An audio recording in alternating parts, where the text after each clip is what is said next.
we've got Pat Duncan, who's going to introduce our special guest, Pastor Buie. So I'll hand things over to you so you can take it from there. All right, well, I'll open up in prayer, and then after that, we'll pass it over to Dr. Duncan. She's my doctor. I know she tells me she's not a doctor. I told her she's my doctor. We can't hear you, sir. We can't hear you. We can't hear you. You can't hear me? Now we can. Yes, that's much better. A little better, Doc. A little better. Well, first of all, I'd like to say God bless each and every one of you, and thank you for your commitment to this de-escalation bill, and just all the hard work that you continue to do. Thank God for my partner in the person of Pastor Micheal Grady from the great city of El Paso. Bless you. Thank God for each and every one of you, and Dr. Meyer, I can't thank you enough, because without you, I wouldn't be here at all. So let's thank each and every one of you. So let us pray. And thank God to the young man, I believe it's his great aunt that's on today. We want you to know that we are praying for you. We really appreciate you taking time out of your schedule to come and share with us. And may God continue to comfort and strengthen you. And now I'll pray for God, not our will, but thy will be done. In Jesus' name we pray. Amen. Amen. Amen. There's a lot of noise on the line. So please mute your phone, because there's just lots of noise. So please. Yes, have everyone mute your phone. Okay, thank you. That's a lot better. Appreciate that. Okay, well, Pat Duncan, who is the chair of Black Women for Positive Change in Denver. Pat wears a lot of hats, and she is working now as the national co-chair of Black Women for Biden, which is a political effort that's kind of a spin-off of what we're doing. But Pat introduced to our network our guest this evening, so I would like to ask Pat if she would introduce our guest.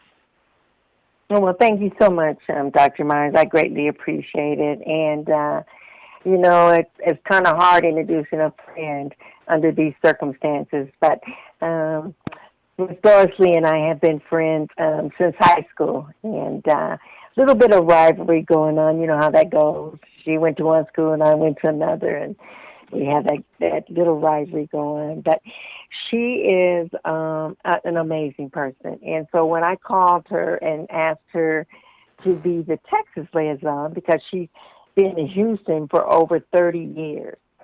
And so I called and I said, co-chair for Black Women of Biden, will you be our state liaison for Texas? And she said, yes, I'm there. And she has came in and just done a wonderful job of being the state liaison for Texas. But unfortunately, sad news has hit, with her nephew, and she will explain all that to you at this time. So it's with pleasure that I introduce my friend, Doris Lee. Mm-hmm. Thank you. Thank you very much, Pat and Dr. Myers, for everything you guys have done for me, because it has been a tragic time for our family. It's been almost a year, and what has happened in the last 2 weeks has literally blown my mind. But I want to tell you a little bit about my grandnephew, my great-nephew. The first time I laid eyes on him, I had flown my niece and her small family to visit me in Wichita, Kansas, where my job had transferred me. And he was an infant. And I saw these big, bright eyes, and it just touched my soul. But when he smiled, he literally lit up the room. And that's what and every time I've seen him since then, I look for the eyes and I look for the smile.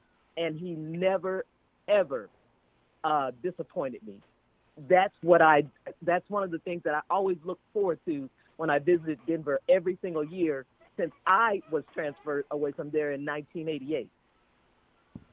I'm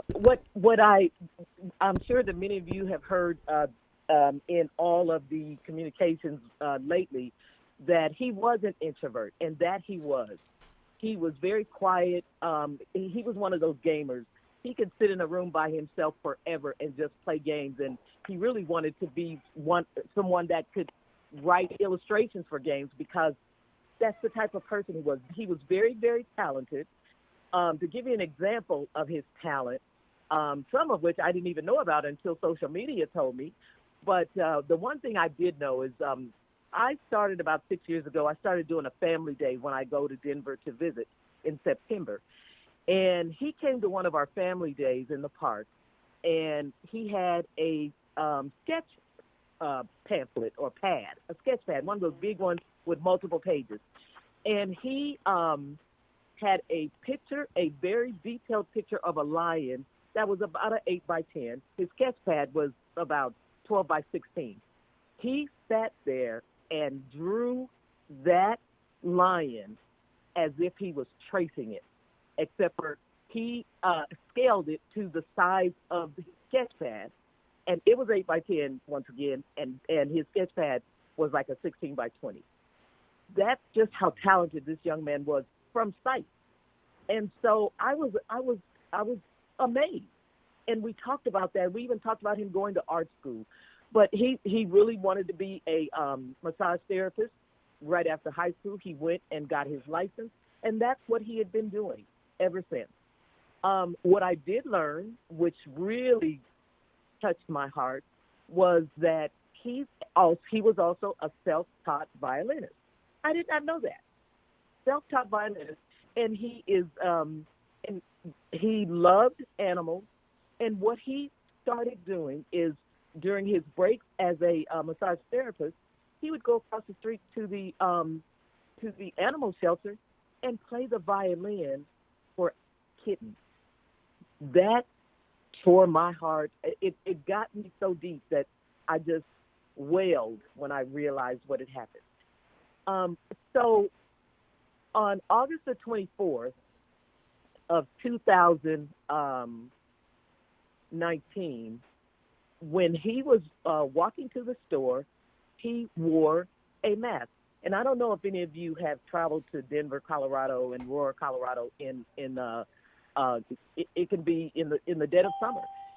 It's very, very warm during the day, but at night Denver cools way down. And the fact that my nephew was the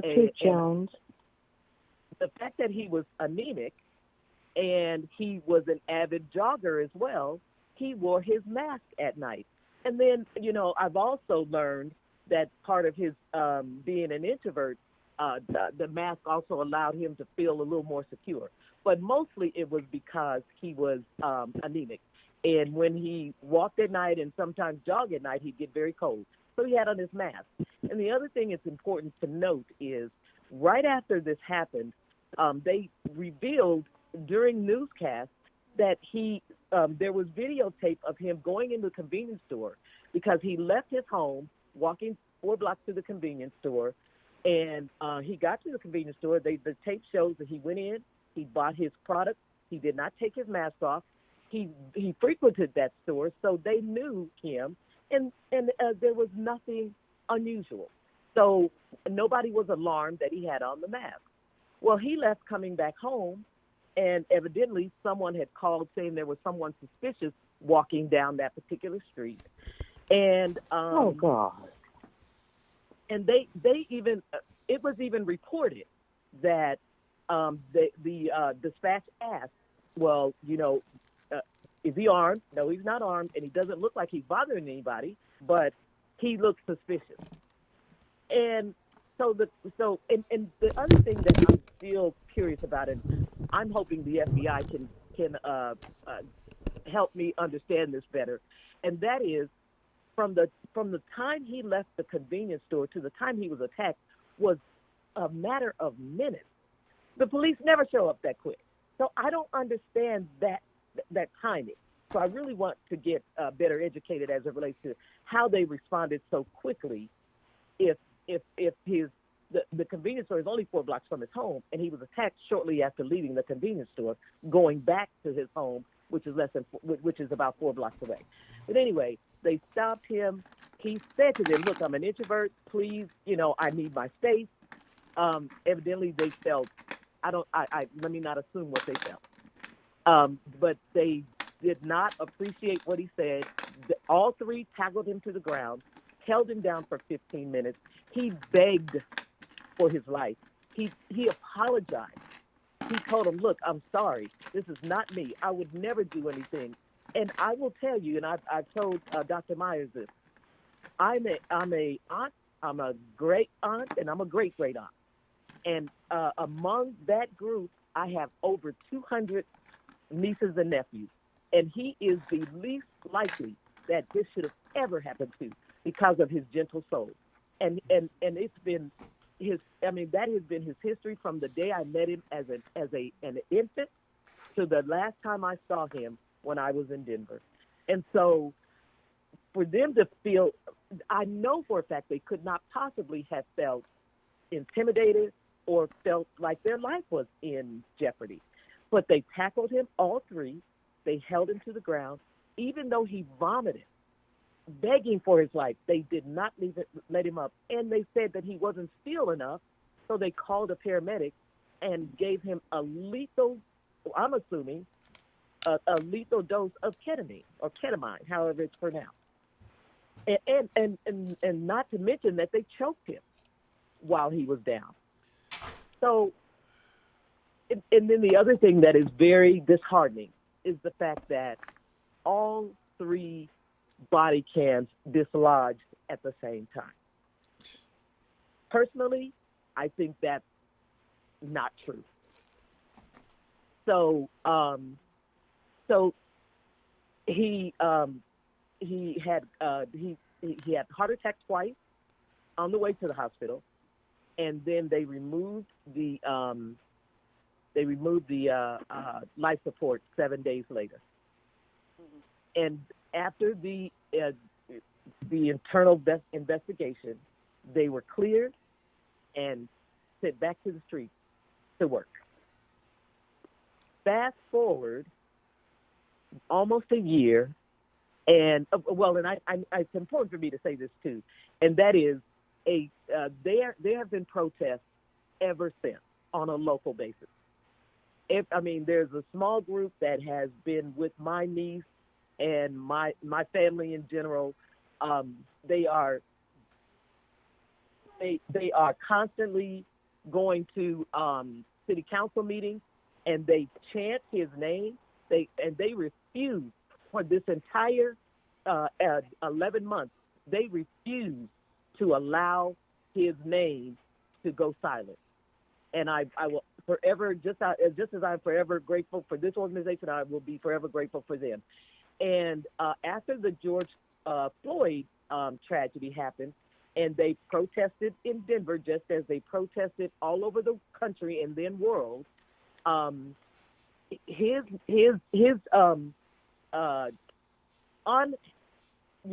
solved case just organically began to resurface, and social media took off, and then national media found out about it.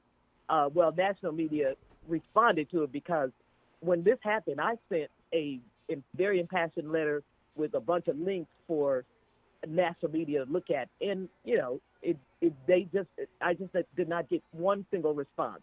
But God saw it. God knew what He was.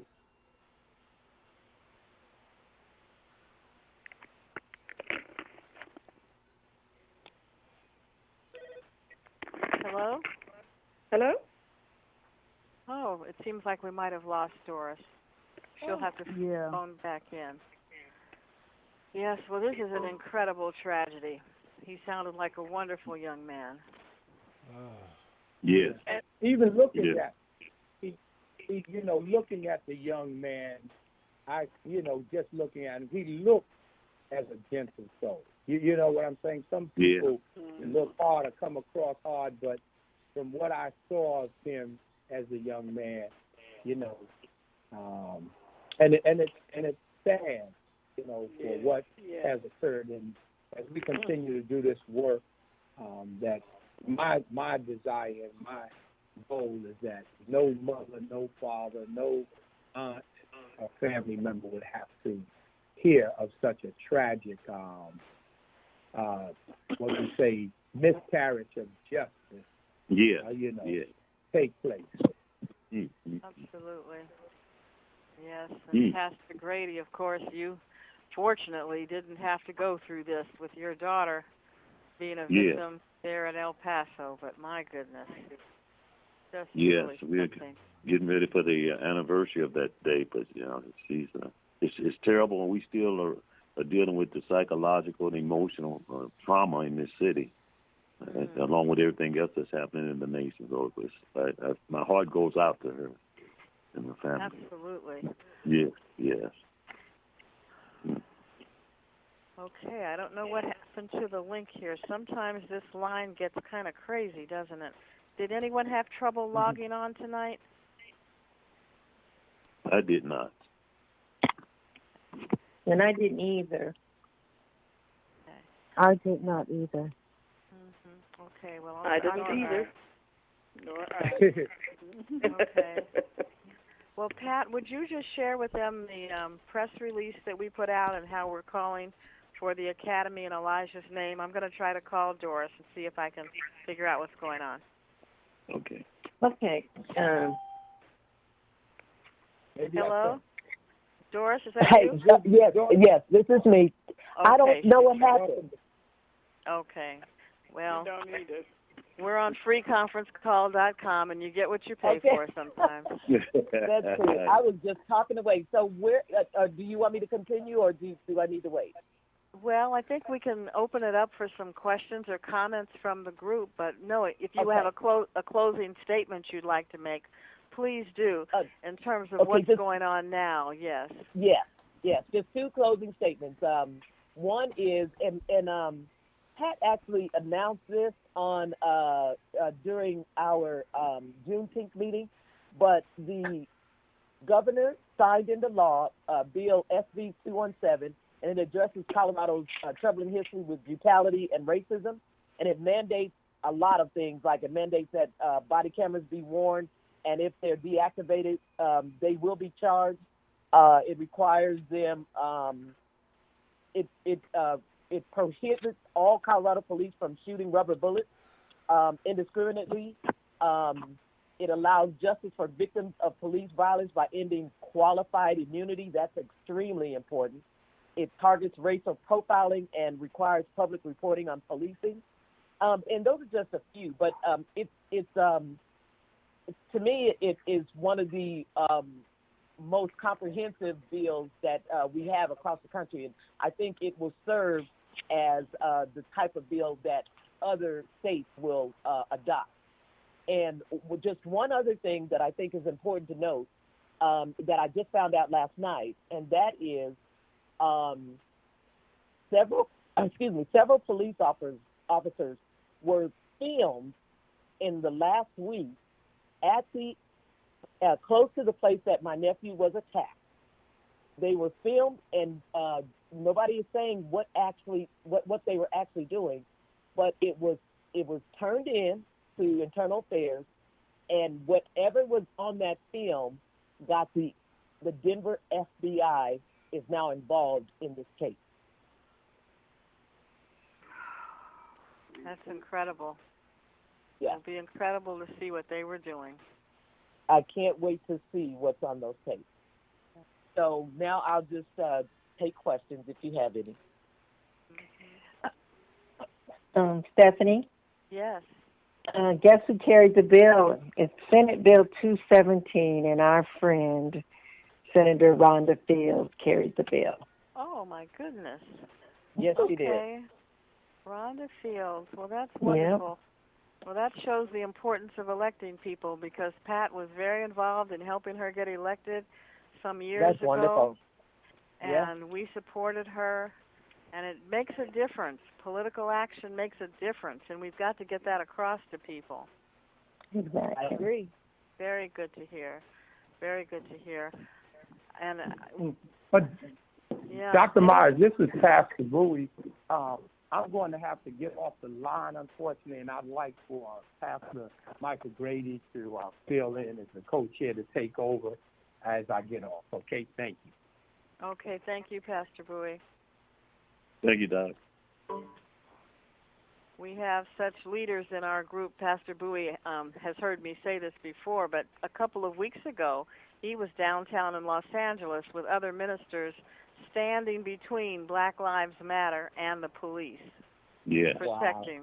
Protecting the young people. Isn't that That's incredible? amazing. Yes, That's when I amazing. heard that, it just sent chills through me. I said, oh, my goodness, anything could have happened. That's right.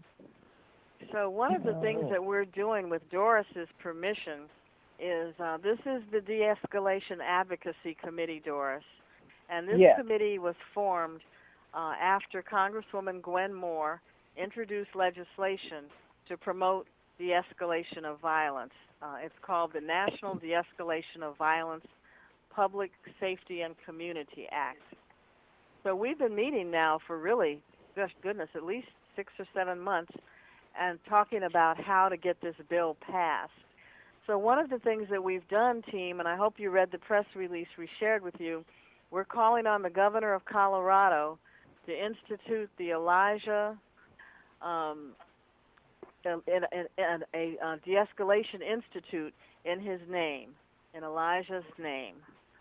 So that we hope that they will. And we need to advocate because we've got to get these officers to learn that they simply can't continue doing these kinds of crimes. No. So if you all have any idea about how we could get the Elijah McClain De-Escalation Academy going in Colorado and maybe other places to try to make the point something has to be changed. Right. It is the model for every other state. Yes, all over the country. We need it everywhere. Right. And so I did talk to Senator Fields about that, and I'm gonna write up something to send to Doris to send to the family about that, and we're going to work on the nonprofit. We just want to find out what the academy. Well, we have to start as a nonprofit to move it into an academy, and so we'll find out for sure what the family wants to, name the academy. But she is wholeheartedly willing to help her and her daughter, and so as soon as we get the approval from the family, we will definitely include you guys and definitely want you to be a part of it, to be a part of the advisory committee. And we hope in the next 5-6 months that we will have that. And I also know Lee England, the violinist that played for, he came to Denver. He used to live in Chicago, and now he lives in New York. So him and another violinist by the name of Patrick something, he lived in Atlanta. So they came to Denver and did a violinist for Elijah. And it was amazing. Yes. And because Elijah reminded Lee of how he was as a child. And so I will get him involved also in because we want students to be able to take violin lessons because he loved the violin so much. And what was so incredible is that was organic also. They just made that decision to fly into Denver, and they had local violinists involved in it, and it was all because of them finding out via social media that my nephew was a self-taught violinist and went and played violin for the kids. And that touched their hearts. That's incredible. And then those idiot police went and pepper sprayed them and ran them out of the park? Well, they actually, and I talked to Lee England's manager, and he actually got on Instagram afterwards and said that they really didn't bother the violinists. There was a group of protesters in a separate part of that park, and they were interacting with the protesters, but they never really interacted directly with the violinists. So they were able to complete their entire concert and was not impacted by the police. But the police, there was some interaction between the police and some agitators. We don't know who those agitators were. But the other thing that was just as beautiful is the next day, Lee England did a private concert for my niece and some of the family, which was amazing. That's really special. This is Ruth Belansky here, and I just want to say that I just, as I heard the story, I just felt this deep anger welling up in me. I just don't know how as a family, they're coping with this, and how you are coping with this, if I call you Doris. And I'm also wondering what kind of grief counseling or grief groups, or are they able to access people who are helping them?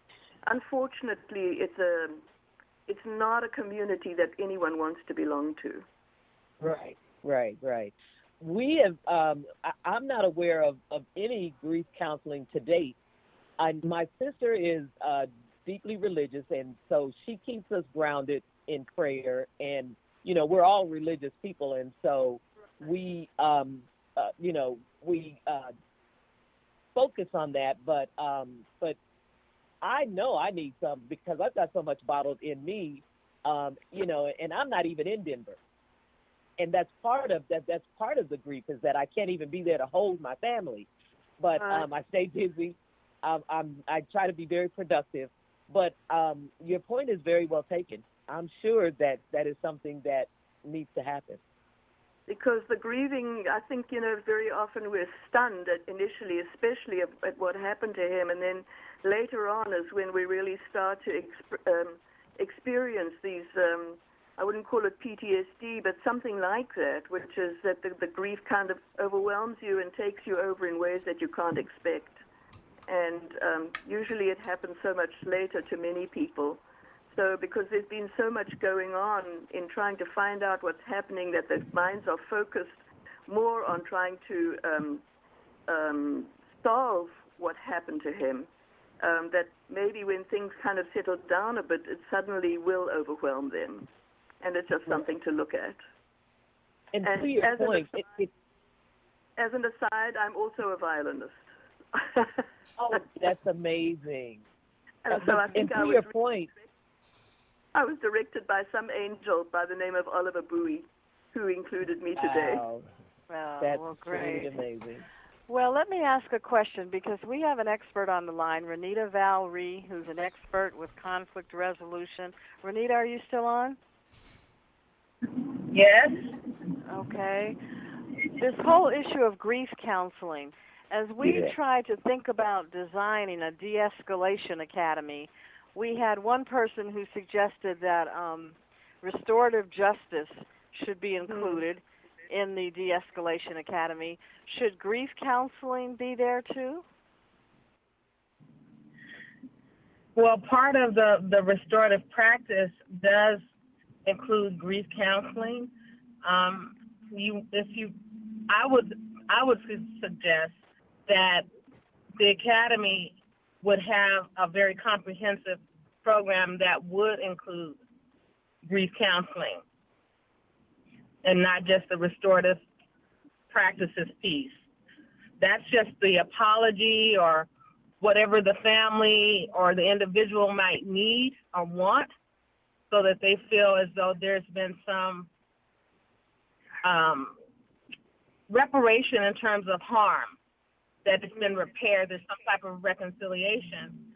But the other side of that is, when you think of a more traumatic event like this, yes, there has to be grief counseling, and that it's that emotional part, as was just mentioned, it takes time to work through. So I would suggest that, yes. Okay. Because people don't know where to go. Because, Doris, you're saying you can feel it. Where would you go? Would you know where to go other than to a church?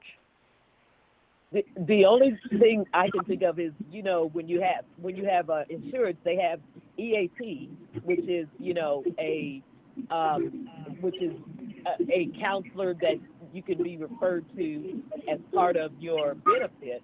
But that's about it, other than the church, of course. Yeah, it would really require a internet search, or if you have a comprehensive social services program or system, you would be able to access grief counseling or grief support groups, things like that. And it also needs You to be. you could also get a referral from your primary care doc, and they also have like the telehealth services, like the teledoc services, where they have all of the grief counseling and the behavioral health services. But if someone wanted to get it referred through their, so that it's paid for through their insurance, then they get a referral through their primary care provider. And I think the underlying pain, the underlying pain was the fact that they went back to work. There was no repercussions at all. Exactly, and so they bury it to a certain extent because it's so painful. How do you lift that up? How do you look at it? How do you deal with it? It's almost impossible. And really, I think also culturally, it would be important to have somebody who really, a grief counselor, who really would understand much better what they're going through than just anybody who's a grief counselor. I absolutely agree. I agree with that. Pastor Grady, did your family go through any grief counseling when your daughter was shot in that terrible situation at the Walmart? Yeah. Yes, we did. Yes, we did go through grief counseling quite extensively. Of course, some of that started with me as the pastor and father of Micheal and our family. But yes, we definitely went through, and Micheal is still in grief counseling. At least twice a month she goes, and because she's still dealing with the traumatic. There are a lot of triggers that she is dealing with, and she can't watch movies with gunfire and car backups. Really traumatic. And so yes, we did go through the grief process because what was lost was her livelihood, and so we had to deal with the fact that she's not able to do the things that she used to do. But God, in His grace, sort of positioned her to be a part of the solution and not necessarily part of the problem in healing other veterans and families who dealt with similar tragics through the military. She works for Tri-West, and so they're using her as sort of a grief counselor herself to sort of help people work through those kind of issues. But it's very important to get closure and to have a good support system in place. It was a tremendous blessing to us. Yeah. Yes. Comments or questions anyone has?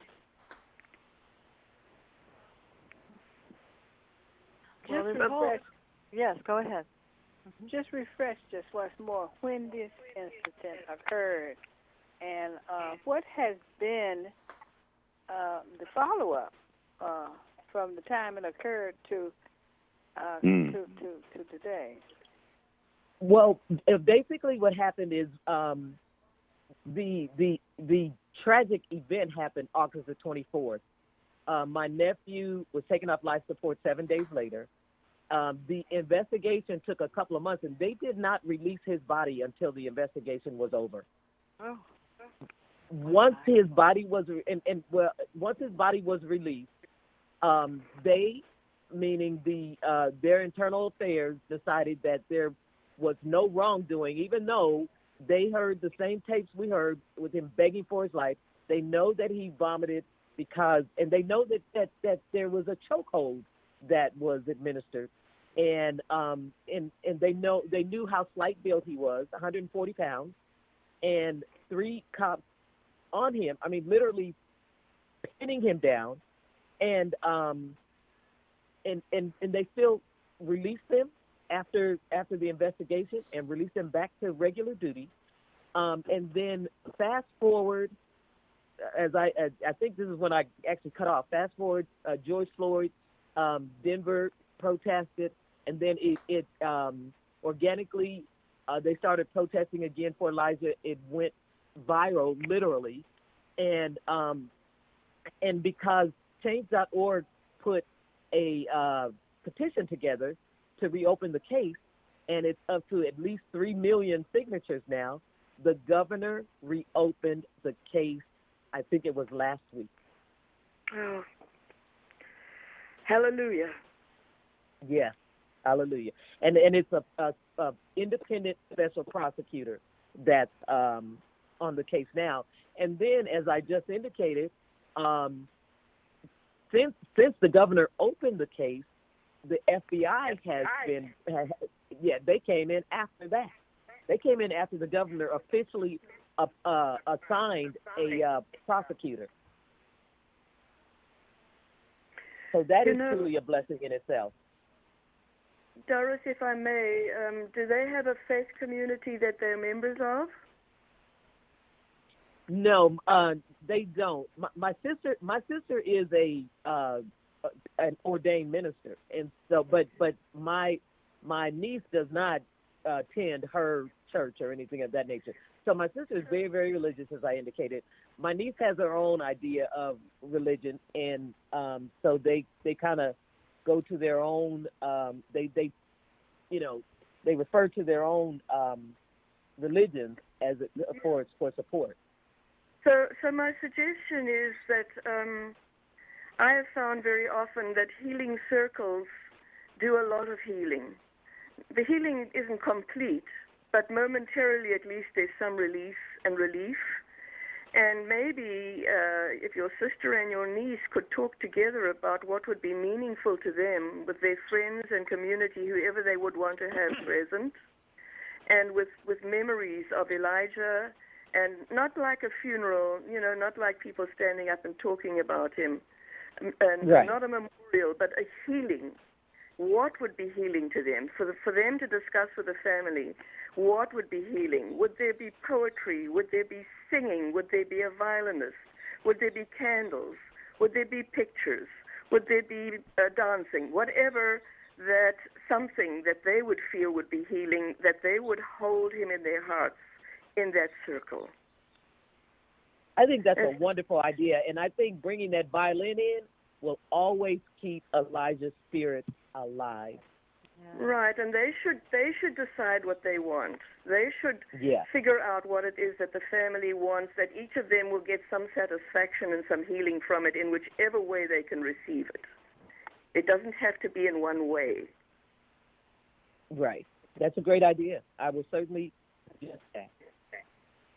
And Doris, these days people are having healing circles over Zoom. So if your niece and family members in other cities want to have a healing circle with the violinist, we would be glad to provide the Zoom if they want to do it that way. Beautiful. I will definitely offer that as an option. That's wonderful. Yes. And Dr. Myers, this is Renata. I have a very good friend. He is he teaches at the University of Minnesota. He just did a circle training with Pastor Buie and some of the clergy in LA. So I would be more than willing to call him, and if the family is interested and they want to do something through Zoom. He's fabulous. Wow. Well, Renata, please give your phone number to Doris. You can either text it to me or you can give it to her now, and we can kind of follow up. Okay. That would be wonderful. My cell phone number is 661 350 Okay. 27 94. Okay. Okay, and Renata is the one I mentioned, the professor of, I call it conflict resolution. Am I saying it right, Renata? Yes. What you teach, yes. She teaches conflict resolution, so this is really her field. Thank you so much. That is wonderful. Yeah. And if there's anything that I can do to help or support or even suggest, please feel free to contact me also if you think there's anything that I could do. What is your phone number, Chaplain Volonsky? What is your number? 424 248 0943, and that's my home number. So so I don't get texts on that. I can give you my cell number as well. Okay, the text number would be good. Okay, that's 528. I'm sorry, what is the first? 310. 310. 528 528 8511. 8511. Wonderful. And I do healing services the second Saturday of every month at my synagogue. And, well, with us, we pass the Torah around so that people can hold it because it's a sacred object. So, you know, maybe something like that, whatever sacred objects are, we can't do that any longer because of Zoom, but we find ways to do movement which is reaching out, or we'll find ways to feel that we're reaching out. Well, that would be very beautiful because, Doris, we're all feeling this, and we're all loving Elijah, and there's just something about him that you just see him, and, you know, you feel it. So, you know, talk to your niece and see how they feel. I know they're very private on some levels, so we understand if they say no. Right. No problem. Right. No problem. Okay. It's also been interesting seeing Elijah's father on the news. He was on NBC News tonight. Really? Well, I'm glad that he's now being an active part of it. That's very important. Yes, he was. He was on Lester Holt. Mm-hmm. Because my niece testified for this SB 217. She testified in front of the Senate and the State House. So, you know, and I was surprised that he wasn't a part of it too. But I was very proud of her. You know, to be strong enough to do that took a lot of guts. Yeah. And she did a wonderful job. She really did. I'm very proud of her. Well, he was standing next to her in a couple of pictures that I saw. So I think that they're coming together to do this. Mm-hmm. That's wonderful. That's a blessing. Yes. Any other comments, observations, thoughts, ideas? Mm-hmm. This is Pat, and I just want to say thank you for embracing my friend like you guys have embraced her, and it just is. I'm sorry, I'm a little emotional with it. So I just really appreciate you guys coming up and embracing her and her family during this very, very difficult time. I went to the vigil, and I told Doris I was born, and her family embraced me as if I was part of the family. So I just want to say thank you on my behalf for embracing my friend. Beautiful. Well, Pat is amazing. Yes, he is. Mm-hmm. And please let me echo that too. You will never know how much this means to me. Yes. You never know. Truly a blessing. It means a lot to all of us. We've just got to change this country. And, you know, this country has changed many times. This country went from slavery to a form of freedom. It wasn't as free as we would have hoped, but it was free. People were not chattel slaves. The country went from segregation to integration. We went from women being in the kitchen to now being CEOs of Fortune 500 companies. Black people, we had Barack Obama president, which Pat Duncan has in her books, you all. Absolutely. Pat Duncan wrote beautiful books about Barack Obama, and you all should get one. I have and several. So we know the country can change. We just have to figure out what the change needs to be and push for it. That's right. Amen. That is so true. Yeah. You know, I just want to say this because this just echoes what you just said. I was on a Zoom meeting. We had a local meeting, a local Zoom meeting yesterday with the chief of police, and there were several lawyers, and there was a entrepreneur activist, and they were just talking about racism in the Black community and how to alleviate it. And it was very substantive, and they had some very concrete ideas, and it was a beautiful thing. But the moderator said just what you said, Dr. Myers. He said, these young people think this is new. This is not new. And he talked about he talked about slavery, and he talked about then we had Jim Crow, and then he talked about how we had lynching, and then we had the riots in L.A. With Rodney King, and now we have this. So he was just saying we have to stay forthright, and we have to fight to make substantive change that's going to last. It was amazing conversation. Excellent.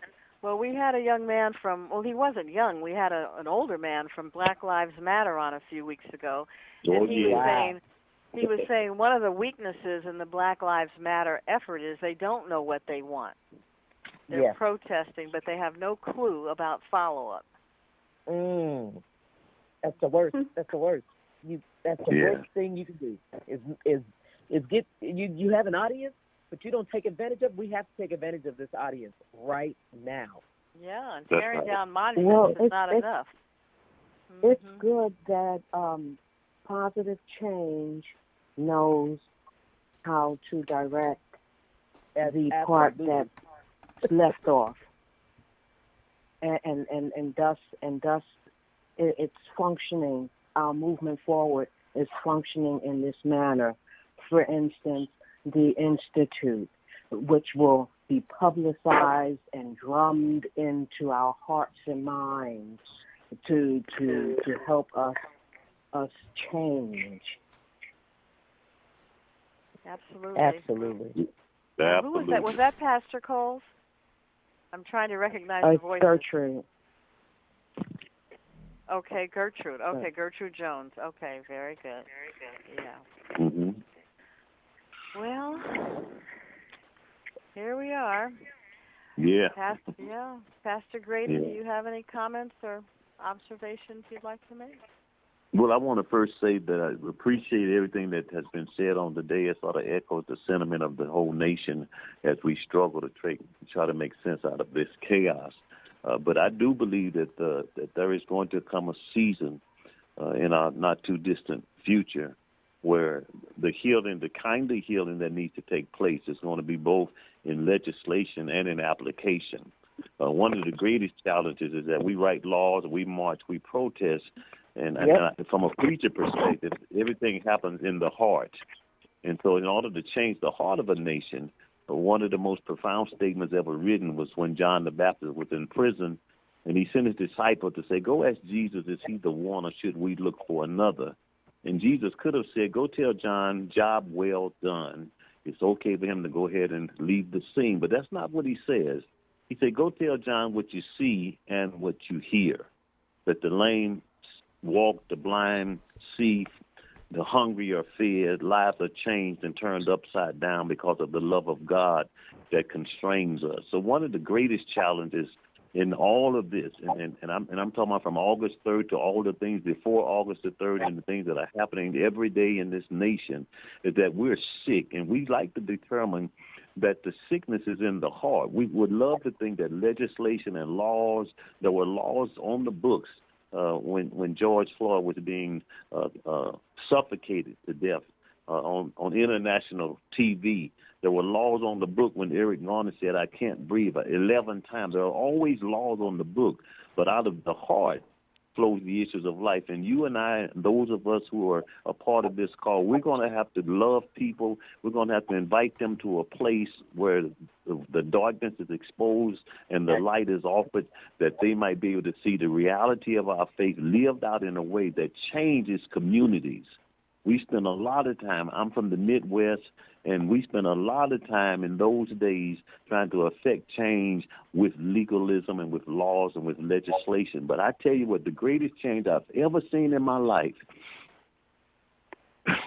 is when a heart that's been changed by the love that is exemplified by those who will not quit, but will stay in the trenches and declare we're not going to take this any longer and to speak truth to power. So I believe that we're well on our way. We got to keep protesting. We got to keep marching. We got to keep speaking truth to power. But we got to live in such a way that that becomes a reality, especially with Generation X, Y, and Z. They said recently, and then I'm going to hush, that in a Zoom call that the millennial generation X, Y, and Z, they don't believe in God any longer. They don't believe in God any longer. And I said to them, the God that we have showed them is not worth believing in. We must be consistent in our faith, consistent in our witness, consistent to stand up at school boards and city council meetings and declare that there is a way that we can bring healing to the nation, and let it begin with me. Thank you for giving me that moment. Yeah. Amen, Pastor Grady. Amen. And Pastor Grady, and this is Pastor Cole, and I agree with that. I've just sitting here, I've been so quiet because I can feel her pain. But you touched on something that is so key, and I always say it's about relationship building. Relationship. And I stand on Romans where it says the renewing and transforming of our mind. We wasn't birthed with hatred. That's right. That's right. We wasn't birthed with dislike. It was something that was taught. Yes. And it continues on. But it's going to take those that are really faithful. I'm even learning that even when someone does something, to forgive, truly forgive. And it goes from our, we'll say our physical heart, but truthfully speaking, we're talking our spirit. And being able to release that and dealing with those who have hurt and showing even in the midst of that we show love, which is an action and not an emotion. That's right. I think that's what's going to help change, and it's a process. And it's going to take dedication. It's going to take commitment. And yes, it's an uphill struggle.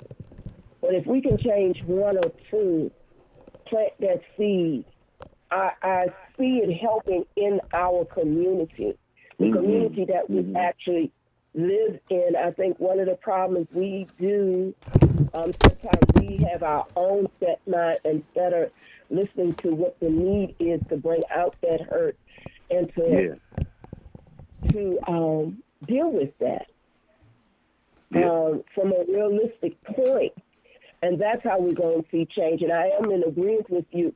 You know, there should be a level where we do have those that deal with the legislation, because we need to know at all times what's going on. But we need soldiers to actually do the footwork that's up close and personal. That's the only thing that's going to really change.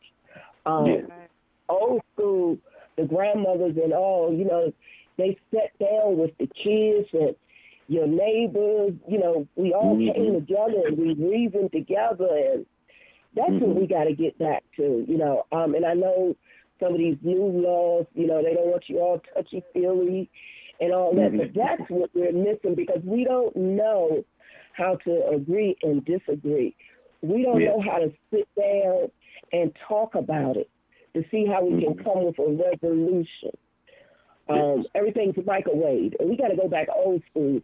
Instead of heating our bread in the microwave, we need to put it in the oven. Let it take 45 minutes. Let it bake for a while. And heat up.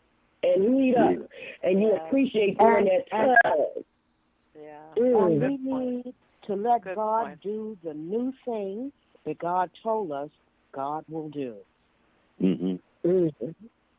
Yes. Yes. Oh, powerful things are being said. Powerful things are being said, and we really appreciate it.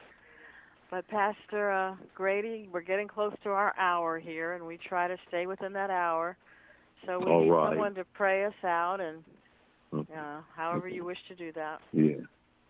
Well, let's pray. One of the things we've touched and agreed on is that we are at DEFCON 5, and we're not going to go back to DEFCON 4 or 3. Every day it gets worse and worse.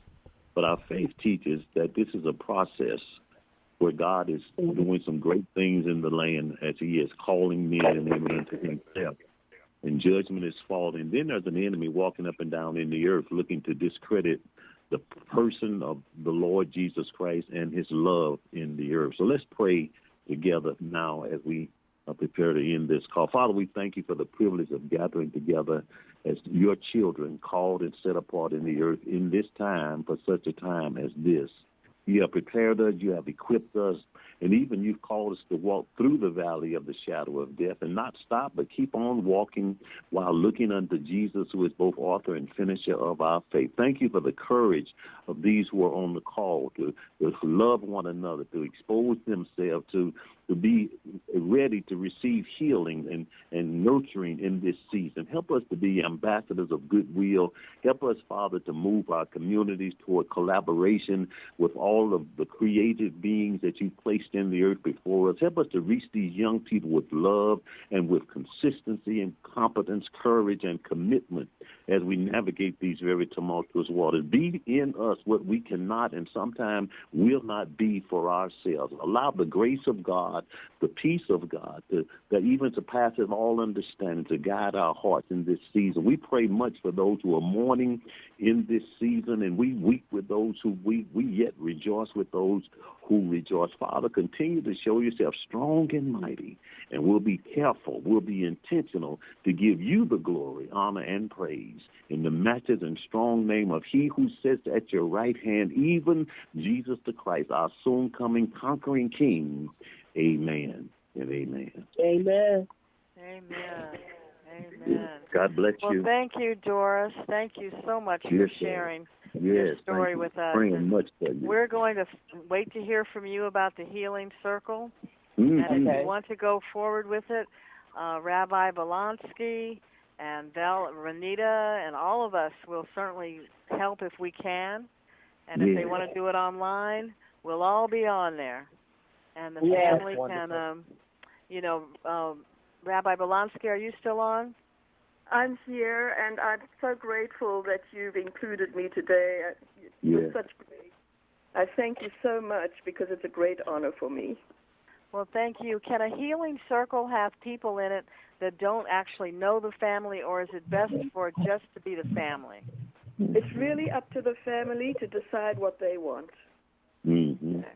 They want a small group of people who knew Elijah, or they may want to be supported by a larger community. Really, it should be a discussion, Doris, with you or whoever, to find out what it is that will bring them healing. And they need to They will not be able to answer you when you say, well, what will bring you healing? They can't say, please, I want an ice cream. Right. It's going to take a little time, maybe a little prodding from you, maybe a few questions, and see what actually they will rise out of them, that they will be able to say, I think that this might be healing for us if we do this. If we lay down in each of our places a flower that everybody can see, maybe we light a candle, maybe we sing, maybe whatever, and the violin. And what was his most favorite poem, or what was his most favorite saying? And float the smell of something that he maybe loved his mother to bake. Right, and right. Anything that's going to bring him into the circle. Okay. That's wonderful. That sounds awesome. That's wonderful. It really yes, awesome. it really does. Mm-hmm. It's thank you, everybody on this phone. Thank you. Have made God bless my you. evening, Thank you. and I truly bless you. Absolutely. And Doris gave us permission to record this call, and we have done that. So you'll be able to share that if you wish, with others. Oh, amen. Wow. Absolutely. Powerful. Okay. Good night, everyone. All right. Good night. Good night, everybody. Good night. Good night, everybody. Good night, Pat and Dr. Myers. God bless you forever. Okay. Thank you. Yeah. Thank you. Good night, everyone. Bye.